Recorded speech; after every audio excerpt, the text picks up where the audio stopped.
Hello, we are Eclipse Media, and we are going to be pitching a transmedia strategy for the Barbara Schlifer Commemorative Clinic. So, the first media platform we have for our transmedia strategy is a podcast. Our podcast is where women can go to share their stories through spoken word, share their personal experiences, and spread awareness about all kinds of different assault for women. So it's audio storytelling. What sparked our idea to do a podcast for this organization is the Me Too movement. The Me Too movement started when Harvey Weinstein was accused by a celebrity for sexual assault. And a bunch of other women came out and said the same thing, that Weinstein had assaulted them. And this quickly turned into a worldwide movement where people could share their story and spread awareness about not directly things that have happened with Weinstein, but things that have happened in their own personal lifetime. And we decided to do a podcast because this is essentially what we're trying to do. Is we're trying to make a movement where women can share their stories for women who are not ready to share their story yet. Essentially, it's a way women can help other women with their trauma. It's a step in the direction of healing, a good step forward in the direction of healing. And it's a way that we can introduce the clinic to women who may be struggling and to reach out for help. So, who will be featured on these podcasts? Essentially, it'll be volunteers, spokespersons, clients, both current and past clients. And really, it's for anyone that has a relationship with the clinic and would like to share their story or spread awareness. So, this could be, maybe a parent that their child has gone to counseling, or it could be a past client that has used the resources and recovered greatly. So essentially what would happen is if a woman would like to do a podcast, there would be an interview with someone from the clinic. And if it's what they're saying is legit, then there'd be a podcast session. And since our clinic is not the biggest organization, there's not a lot of funding there. So essentially it would just be a computer and a microphone that would get the job done, but also still have a great sounding podcast. Why will a podcast appeal to our demographic? The number one marketing strategy that is super overlooked when marketing towards women is telling women's stories. Women like to hear what fellow women have experienced that can help them experience or get through the trauma that they have experienced in their lifetime. Women now make up a larger part of the podcast audiences, representing nearly half of monthly listeners, which is a huge plus for us because our demographic is women 25 to 34. And as you can see in this diagram here, the dark green, millennials age 18 to 34, which is a little below our demographic, makes up 44% of monthly podcast listeners, which is another huge plus for our demographic. And lastly, why will a podcast benefit our company, Eclipse Media? So brands that use podcasts to represent their company have 89% higher awareness, which is what we're trying to spread when we have a company that deals with very important and deep experiences and topics. We want to spread awareness about our company. 57% brand consideration.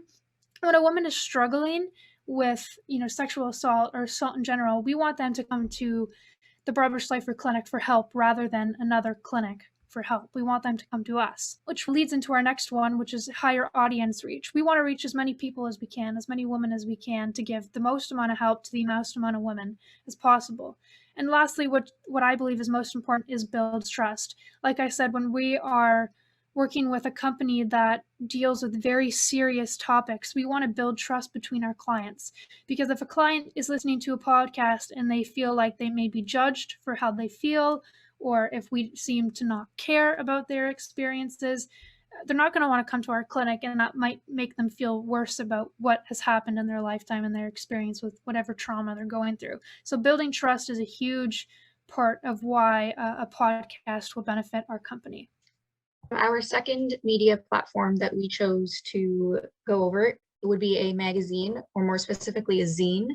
A zine has a more homemade feel to it than a magazine does. So when we think of magazines, we think of glossy pages and information packed into every page. The zine will have a more impactful feel to it, since it will have important information without feeling forced upon the reader.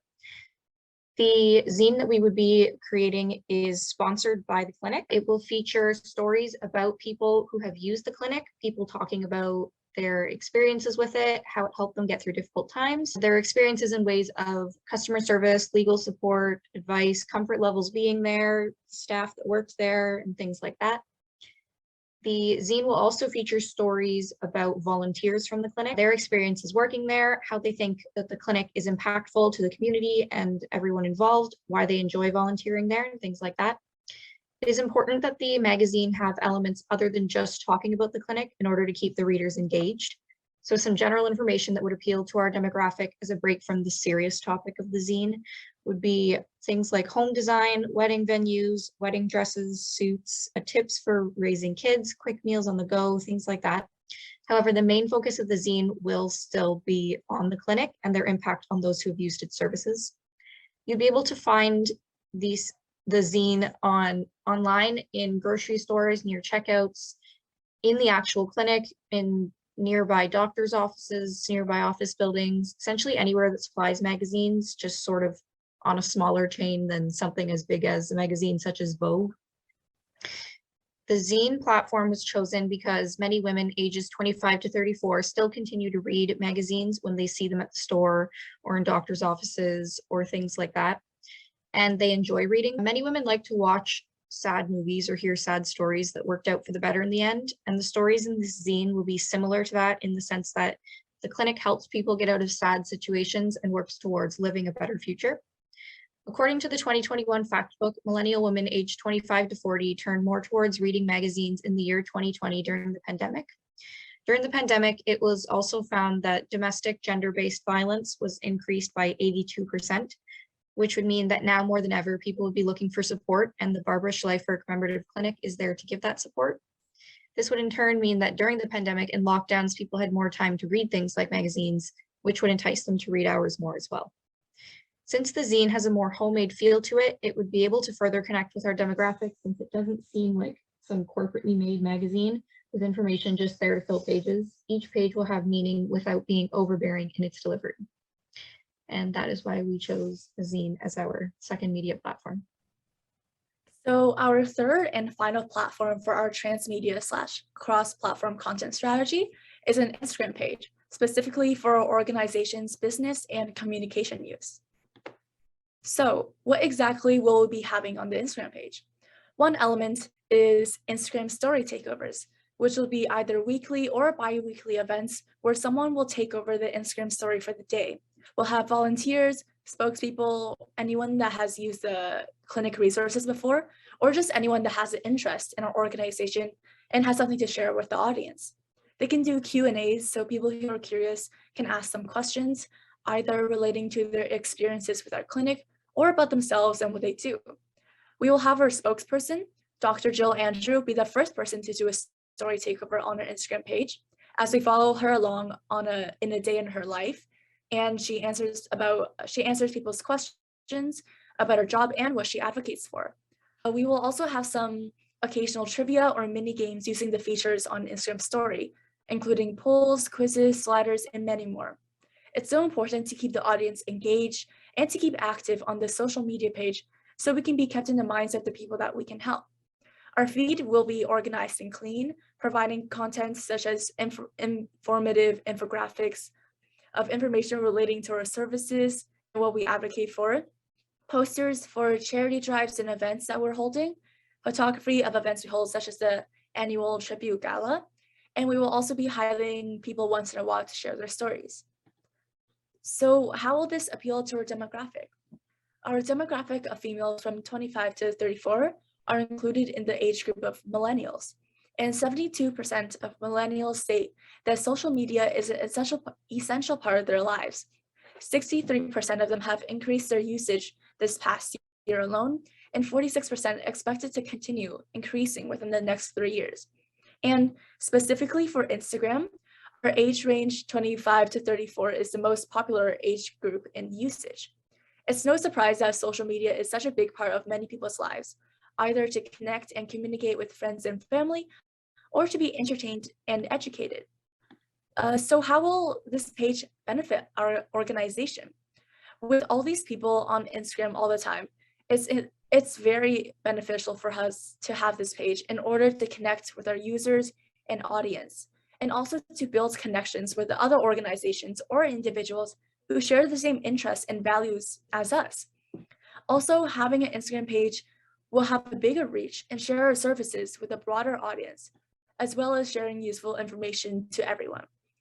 75% of millennials say that social media enables them to interact with brands and companies, and 60% use social media for customer service. So having this page will also extremely benefit our customer service, and it will help us connect with even more people. The goal of the combination of the podcast and zine is to create a symbiotic audio and video experience. However, it wouldn't be fair to keep that content exclusively video or audio because it excludes people with hearing or visual impairments. We propose that the two should work in harmony with each other so that the content can be enjoyed even if it isn't consumed in its original form. For the podcast, we believe that it's important not only to provide a transcript of the podcast done automatically by software and then double check before posting, but also to give visually appealing captioning in a video form of the podcast. I know I benefit a lot from both seeing and hearing things as I have issues with auditory processing, so having the captions baked in would be helpful for anyone.